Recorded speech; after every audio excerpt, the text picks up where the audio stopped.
দিয়ে বলে, বুড়িমা কি এমন বিচার তুমি আমার কাছে নিয়ে এসেছ?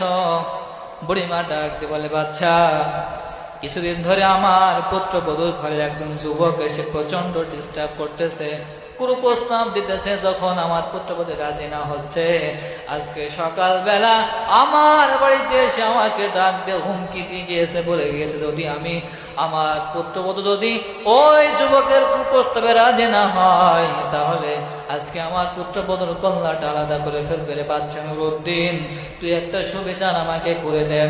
বাচ্চা নুরউদ্দিন মাথাটা নিচু করে বসে থাকলেন, কোনো কথা উনি বললেন না। বুড়িমা হাওয়া করে গেতে বলতেছে, বাচ্চা নুরউদ্দিন, আজকে একটা বুড়ি বলে তুই আমার কোনো প্রশ্নের জবাব তুই দিলি না, মাথা নিচ করে তুই বসে আছিস, তুই কোনো প্রশ্নের জবাব তুই দিচ্ছি না। ও বাচ্চা নুরউদ্দিন, অথচ তুই যখন জন্মগ্রহণ করেছিস